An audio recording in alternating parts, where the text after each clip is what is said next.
Right, here we are then. The Rubber Soul Super Deluxe Edition has been revealed, and the contents of the various iterations has been confirmed. A release date of the 2nd of October 2026 has also been confirmed. It's pretty much exactly what we were expecting from the leaks. The same things I got so excited about in my previous video before the announcement was made. And yet, that enthusiasm has all but disappeared because of one crucial detail. I've had to come to terms with the fact that, despite my initial excitement, this Super Deluxe CD box set is not meant for a Beatle fan like me. Hello, and welcome to Apple Jams, your Beatles and solo Beatles hangout. I'm so glad to see you here, so glad you could come. I have one little baby request, and that is, if you would, please me by smashing a like on this video and subscribing if you haven't already. That would really help me if you can. So let's start with what's been confirmed. We're getting a new Giles Martin and Sam Okell produced stereo mix of the whole album, exactly as we were expecting. And there are several clues that suggest that these are all new 2026 mixes, despite many Rubber Soul tracks appearing on the Remix 2023 Red album. The Apple Music website lists every album track as a 2026 mix. If they were reusing the Red mixes, surely those tracks would have to say 2023 mix. I'm not entirely sure how I feel about this. On the one hand, it's nice to have choice. But on the other hand, with multiple modern mixes floating around, well, what do we end up choosing as the definitive versions? How different are these going to be? And what exactly has changed so significantly that they felt the need to remix them again in the first place? If these mixes are unique, it throws up more questions, the biggest one being, why? In the Super Deluxe set, we get 3 more CDs, so 4 in total. That's the lowest number of discs since the Abbey Road Super Deluxe, by the way. There's the customary outtakes disc, and this one includes 20 previously unreleased takes and 3 previously unreleased home demos, among them early versions of Day Tripper and We Can Work It Out, plus Little Girl, a previously John Lennon song outline, never before released or even rumoured. This is where we'll hear material that is genuinely unheard, and Little Girl is clearly the headline curiosity, the thing that most people will want to dive into as a matter of priority. Some of the additional tracks have previously been released on Anthology, so completists will recognise a few things, although thankfully not that many. In My Life Take 1 and Nowhere Man First Version Take 2 were both on Anthology 4, and Norwegian Wood First Version Take 1 was on Anthology 2, alongside I'm Looking Through You First Version Take 1. But we've had crossover between the SDEs and Anthology before. They are different prospects with different audiences at the end of the day. Sure, the duplication might upset completionists, but if you're going to collect everything, well, you're probably okay with paying a lot of money for something you already have. This disc also includes the single tracks Day Tripper and We Can Work It Out, although curiously, these are listed as 2023 mixes. So they didn't bother to remix these. Why not? Still more questions.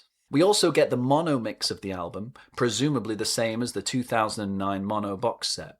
I have that box, and Rubber Soul is by far the standout in it for me.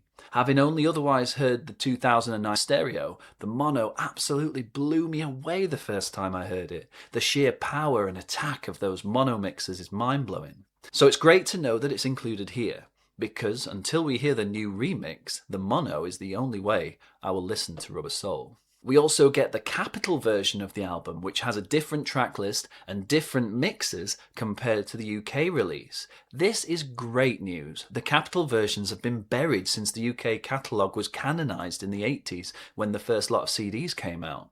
Yes, there have been the Capitol box set and the US albums box set, but they've not been available on streaming, and those boxes are expensive if all you are is curious.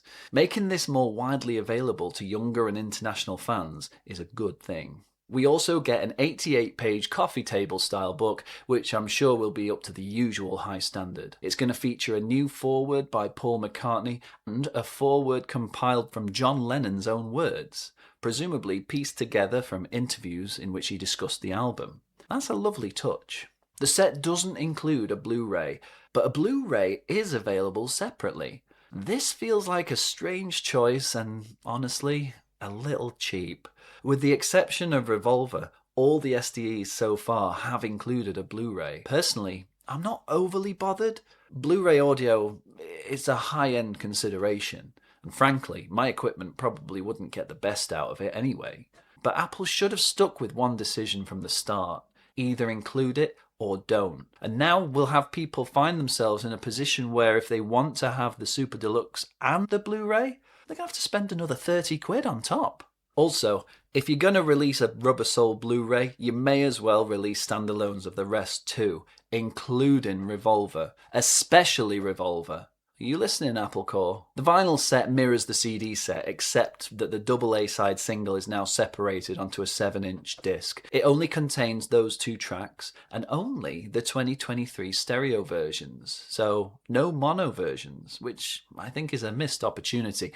The Revolver equivalent had Paperback Writer and Rain in both stereo and mono. There are other configurations too. If you just want the album with the new mixes, that's available on a single CD or vinyl. There's a 2-disc version on each format with a curated selection of session highlights, demos, and the Day Tripper We Can Work It Out single. It's very similar to what we've had before. Frustratingly, the 2-disc version doesn't include Little Girl. Of course not, you have to buy the big expensive box for that.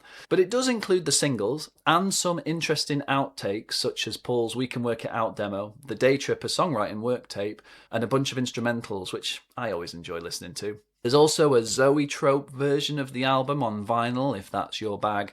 And on the Beatles website, you can slip them an extra tenner for postcards and art cards, if that kind of thing floats your boat. So first impressions are very positive. Plenty of interesting material, not least the Capital version, the mono version, and the unheard demos. It's disappointing that the Blu-ray is separate, but at least it exists. But the fact that it is separate, combined with the price, is what's left me disappointed. The CD Super Deluxe Edition is £120, the most expensive Super Deluxe Edition yet, White Album aside, and objectively the one with the least in it. Think back to Sgt. Pepper in 2017. 6 discs made up of the album, Blu-ray, DVD, mono mix, and 2 discs of outtakes. Replica inserts, the Mr. Kite poster, all of that, 105 quid. Abbey Road was around 80 quid in 2019, and that too had 4 discs. Revolver was about 110, which in my opinion is still too much, but at least it had more to it with 5 discs. I know inflation is a thing, but paying more to get less is going to leave a sour taste. So I'm priced out. It's as simple as that. Now, to be clear, I can afford to buy this for myself. I'm not broke, but can and should are 2 different things, and I can't justify spending 120 quid, especially when I can listen to the whole thing on streaming. I just don't think it's worth it. I think it's overpriced when you consider that the 2-disc set is just over 20 quid, so by extension 4 discs would be 40, right? What, am I supposed to accept that the book and the packaging take the value up by 80 quid? 120 quid could buy a lot of trips to the swimming baths or soft play sessions for my girls. That's a much better use of my money. It's a premium product, I get it. It's aimed at a niche market of Beatles superfans. And let's be honest, those fans are going to skew older, and older people tend to be better off than young dads trying to support a family. Apple have priced this set at such a premium that they've clearly decided that it's not for fans like me.